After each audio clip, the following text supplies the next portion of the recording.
Wish TV. All Indiana Politics is your premier source for Indiana politics. Focusing on issues that matter to you. In-depth, nonpartisan coverage, exclusive interviews with Indiana's political leaders, expert analysis on critical legislation. From Wish TV, this is All Indiana Politics Podcast on the All Indiana Podcast Network. Your day moves fast. Your news should too. That's why there's a new and improved Wish TV app, bringing you more local news, breaking alerts, live streaming, weather forecast, radar, and Indiana sports, all in one place. Customize your news feed to see the stories that matter most to you and get the information you need when you need it. Download the new and improved Wish TV app today on iOS or Android and take News 8 with you everywhere. And welcome back to another episode of All Indiana Politics Conversations. I'm your host, Garrett Bergquist, the producer of All Indiana Politics, and joining me today is State Senator Andrea Hunley. Senator Hunley represents the east side of Indianapolis, near east side, and portions of downtown as well, including, if I am not mistaken, the area surrounding the State House itself. Senator, welcome. Thank you so much for hosting. And yes, I have about a third of the city in my Senate district, and it is the most compact and most diverse Senate district in the state. I'm very proud to represent it. So tell me a little bit about your early life and upbringing. You grew up in Fort Wayne? I did. I'm a sixth-generation Hoosier, and I just love Indiana. I was adopted at an early age, and so I started life in foster care system, and then I grew up in Fort Wayne. My mom worked in the kitchens and nursing homes, and my dad worked on the factory line. He's a sheet metal worker, and they really taught my brother and sister and I the importance of hard work, but also taking care of the community. And so I loved growing up in Fort Wayne, and then I moved here to Indianapolis right after college. So let's talk a little bit more about that. You said that your parents were very, very involved in their community. Tell me how. Yes. So my mom and dad, and anyone who has been to any events with me in the past 10 years will have met Happy and Karen, because they are now involved in the Indianapolis community. But growing up in Fort Wayne, my mom really made sure that everyone had a good meal, whether that was all of the kids in our neighborhood or whether that was everyone at church. And so Wednesday nights and Sunday afternoons, we spent a lot of time making dinner, making lunch for the folks from church. And then my dad, my goodness, he worked third shift. And so I didn't understand growing up that meant that he needed to sleep during the day. What I thought it meant was that my dad was home during the school day. And so I would volunteer him for everything at school. If they said, we're going on a field trip to the zoo, I'd say, my dad can come. And of course, my dad would never say no. And the teachers loved having, Happy on the field trip to help wrangle kids. And so he spent a lot of time supporting his school. Was your dad nicknamed Happy? Yes, my dad's name is Happy, and it very much fits his personality. Tell me a little bit more about that. Yeah, he apparently that's the name that he'd been nicknamed since he was a baby, because he was such a happy baby. And, even in his high school yearbook, his name is Happy. That's how everyone knows him. And I think that I have a lot of my dad's personality. I mean, he has never met a stranger. And, if you are at the grocery store with him and you are in line, you will leave as best friends. If you are having a rough day, my dad can always pick it up on people's faces and, work to help make them feel better. His retirement gig was being a greeter at Walmart. And when I tell you the Walmart out on Lafayette Road and 56th, my dad knew everyone. It was everyone who goes into that store. And people would bring him like pies for Thanksgiving, hams at Christmas, like giving him gifts, because he just exudes a lot of joy and love for community. Tell me a little bit more about the community you grew up in, the neighborhood. Tell me about some of the things that kind of knit that neighborhood together. So my parents were high school sweethearts, and they got married really young. And they were blessed to be able to purchase a home on the south side of Fort Wayne. And what I knew is that I had, a house with my two parents in it. What I didn't realize was how challenged other families in our community were, because we were all friends. All of us kids would play on the street together. But at night, it was not uncommon to have a robbery, even our own house. It wasn't uncommon to hear shots being fired. It wasn't uncommon to hear police cars racing up and down the street. And it wasn't uncommon then for the next morning for my mom to gather any kids who had a rough night and, feed everybody breakfast. Like, we had lots of oatmeal sitting on our living room floor with kids in the neighborhood. And it was a very tight-knit community, but also a community that had a lot of challenges.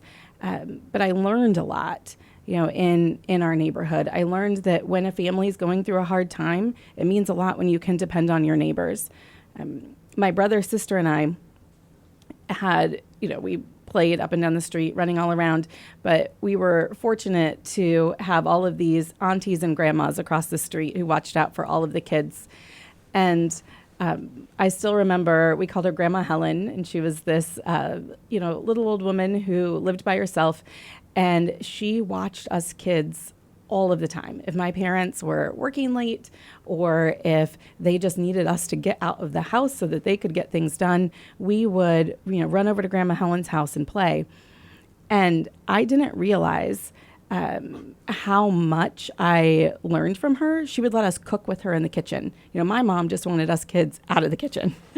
And Grandma Helen taught us how to make cabbage rolls and how to make rhubarb pie and, these things that I still think about today when I think about like the tastes of my childhood. But I learned those from, the little lady across the street who helped to take care of us. And so, it was a community that had challenges, but also a community that poured a lot of love into me. What are some things that taught you at an early age about community? I really learned that I love being close to folks and the importance of just digging in deep with neighbors, and that, it starts with, yes, the wave hello at the mailbox, but that it can really expand into how we take care of each other during the most challenging of times. And we moved out of that neighborhood when I was in upper elementary school, when I was in 5th grade, and we moved out to the suburbs. And it was so different being in a suburban neighborhood where people looked at our family strangely. We were the only black family on our street at that point, and it was so different being seen as suspicious to our neighbors, and that was not what I was used to. And so really getting to see that contrast of what it looks like when neighbors take care of neighbors, and then what it looks like when neighbors fear each other. I can't tell you how many times people called the police on my brother because we were, playing tag and capture the flag and running through backyards, and they would, call the police because who's this little black boy, running through the backyards of our neighborhood. And, I'm like, how can you be suspicious of a 12-year-old? But I also learned, through that experience that not everywhere is safe for all of us. Tell me a little bit more about that. See, you come from that neighborhood in Fort Wayne, then you move out into the suburbs. You experience that very, very different way of being perceived. What are some other lessons you took away from that? One is that the importance of my parents, my family. I mean, we have an incredibly diverse and multicultural family, and I think that we really benefited from simple things like sitting around the dinner table together and being able to talk about how we were feeling or what was happening or what felt different. Because, as kids, we didn't have language for all of that.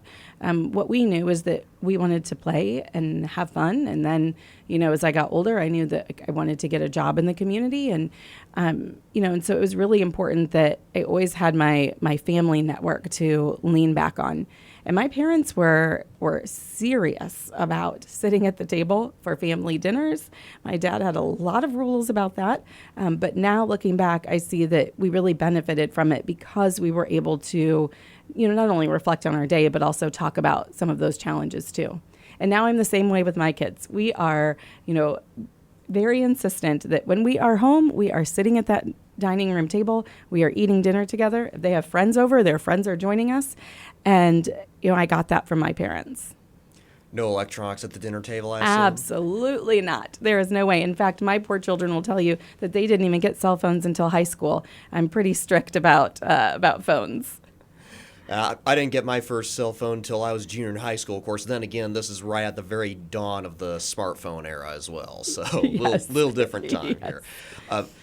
Now, you mentioned that you were adopted. Tell me a little bit about your experience growing up in foster care. Yeah, so I was adopted at a young age. I was an infant, and I think about this all the time, and how many people had a hand in getting me to where I am today.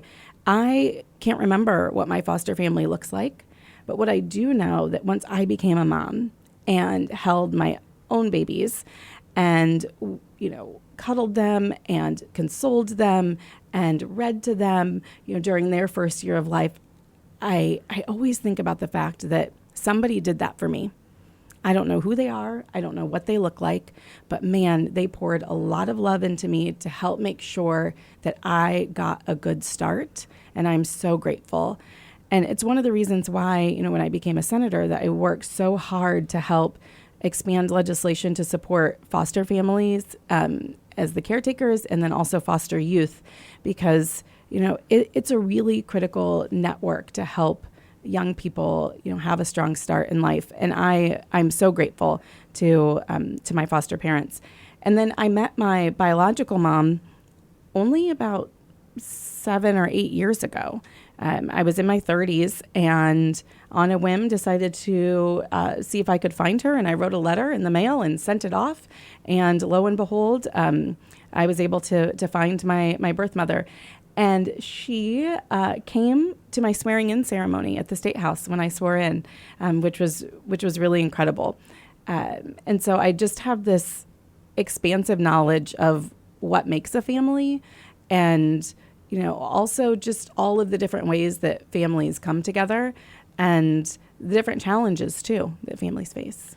We're probably going to return to this later on, but how valuable is that first-person experience growing up in foster care when now, however many years later, you're the person writing the laws for that?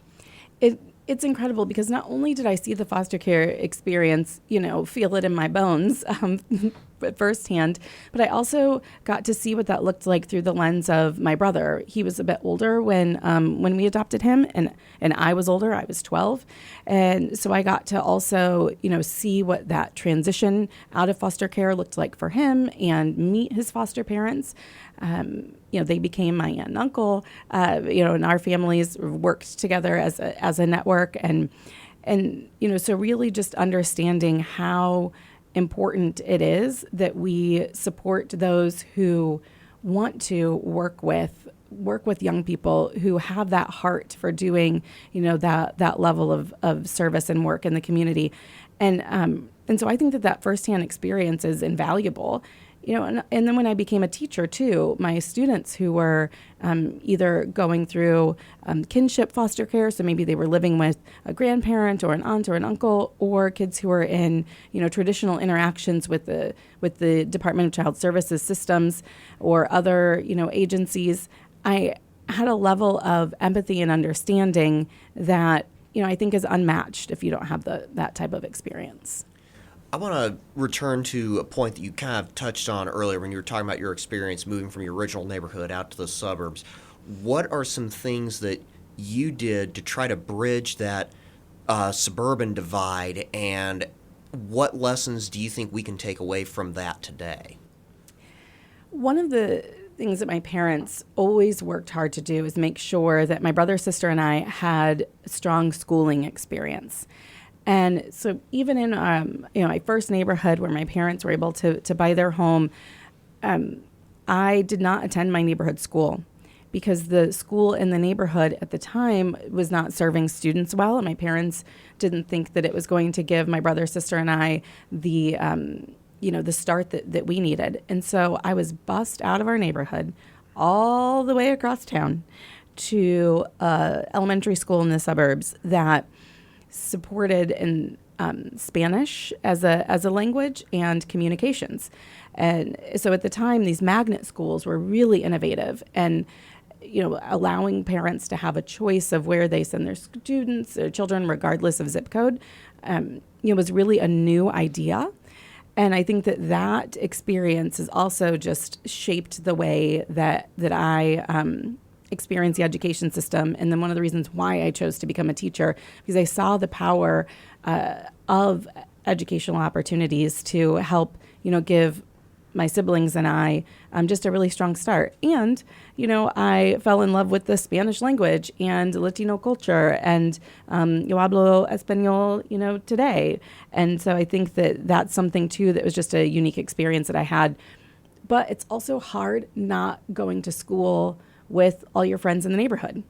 So I would be on the bus, all afternoon, come home, and my friends in the neighborhood would already be outside playing. And so then I would, throw my bag down and jump back in with them. And, I think that there's just a different level of connection in a neighborhood when the kids get to be together all day at school. And so I have this, tension that I hold of, parents having a choice in where they send their young people to school, but then also what that does to a neighborhood and a community when the school doesn't have the opportunity to serve as a hub.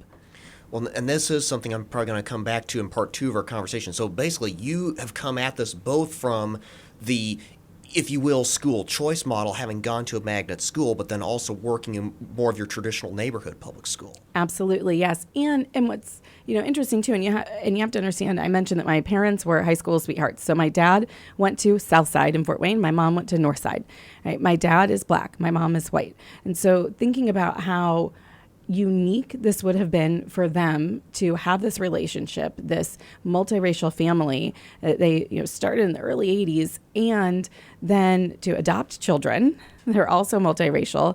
And so they're thinking about all of these things when they were choosing schools for us, and thinking about what type of experience they wanted us to have.